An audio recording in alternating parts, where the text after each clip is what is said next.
오늘 말씀은 에스겔서 45장입니다. 1절부터 8절까지만 통독하도록 하겠습니다.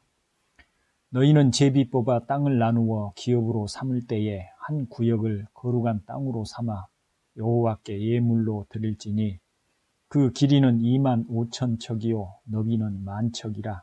그 구역 안 전부가 거룩하리라. 그 중에서 성소에 속할 땅은 길이가 500척이요 너비가 500척이니 네모가 반듯하며 그 외에 사방 휜척으로 전원이 되게 하되 이 측량한 가운데에서 길이는 25,000척을 너비는 10,000척을 측량하고 그 안에 성소를 둘지니 지극히 거룩한 곳이요 그곳은 성소에서 수종드는 제사장들 곧 하나님께 가까이 나아가서 수종드는 자들에게 주는 거룩한 땅이니 그들이 집을 지을 땅이며 성소를 위한 거룩한 곳이라.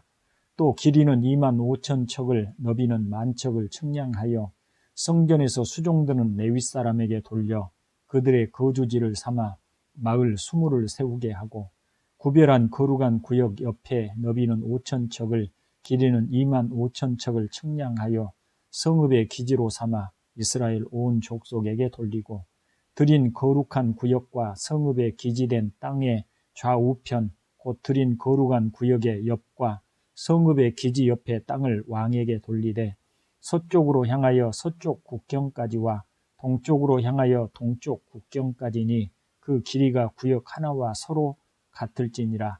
이 땅을 왕에게 돌려 이스라엘 가운데에 기업으로 삼게 하면 나의 왕들이 다시는 내 백성을 압제하지 아니하리라. 그 나머지 땅은 이스라엘 족속에게 그 지파대로 줄지니라. 아멘. 이 새 성전에 관한 말씀이 계속됩니다. 하나님과의 언약을 깨트린 이스라엘 백성들을 추방시켜 버리셨던 하나님은 이제 크신 국률로 그들을 다시 회복시키시겠다고 하십니다. 이스라엘의 회복은 먼저 그들을 흩어져 살던 곳에서의 귀환입니다. 하나님은 여러 나라에 흩어져 살고 있던 자기 백성들을 다시 모아 하나님께서 다스리시는 즉 하나님의 땅으로 돌아오게 하십니다. 그 다음으로 새로운 성전이 그들에게 주어집니다. 즉 하나님께서 다시 그들 가운데 임재하셔서 그들을 다스리시겠다는 천명인 것이죠. 하나님 나라로의 회복입니다. 하나님의 성전은 과거에 이스라엘의 왕들의 영향력을 받지 않도록 구별하시고 거룩함을 그 특징으로 합니다. 본문은 성전이 세워질 곳을 구별하게 하고 그 주변으로 성전을 섬기는 사람들의 거주지로 구별하게 하는 것과 왕의 땅을 성전의 땅 좌우에 배치하도록 하여 성전을 섬기도록 하는 땅의 배열에 관한 말씀을 합니다. 저는 이것을 신약시대의 우리에게로 적용하여 살펴보고자 합니다.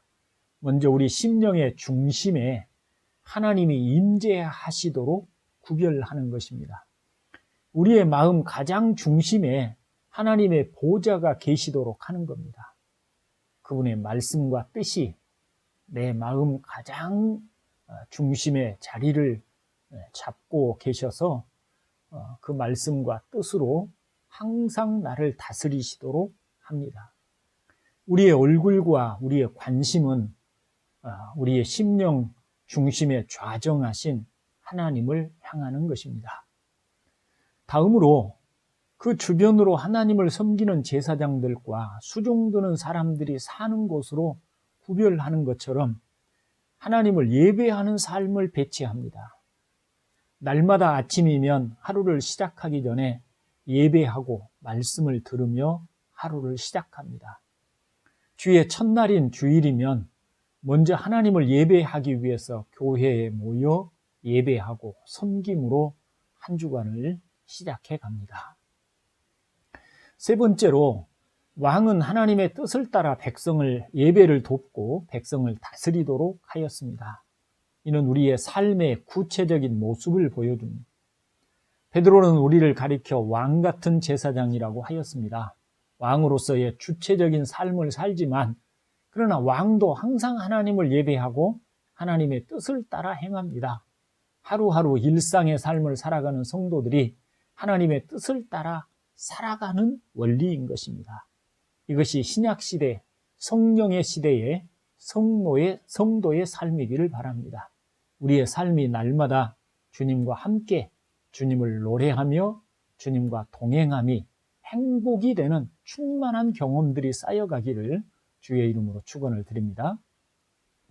본문 9절부터는 왕의 행위에 대한 말씀을 주십니다.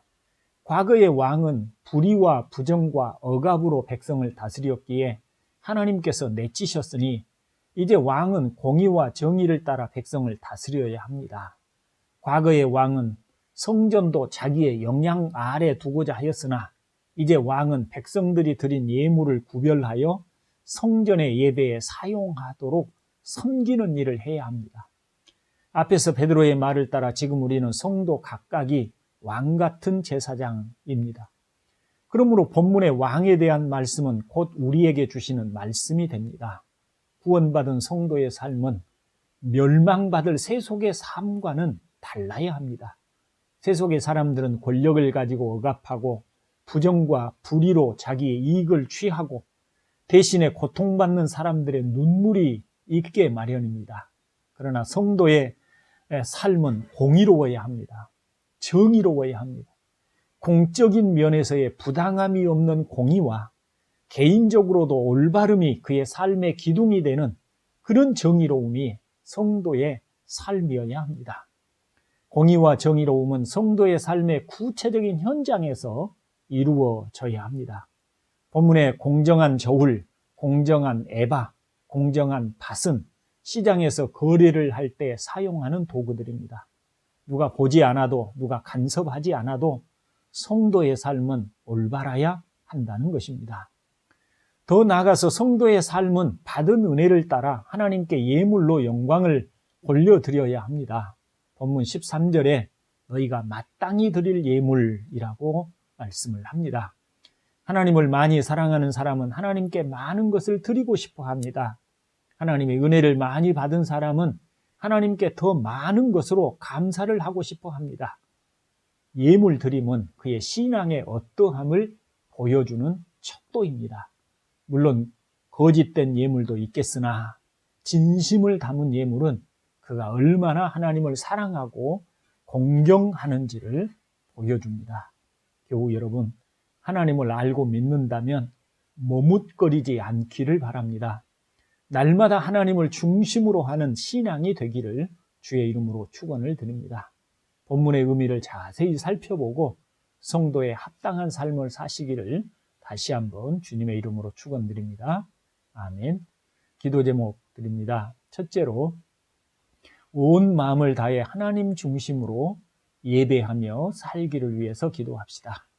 두 번째로 나라와 우리 조국교회를 위해서, 또 세 번째는 우리 교회 식구들을 위해서도 기도해 주시길 바랍니다. 주님의 평강을 빕니다. 아멘.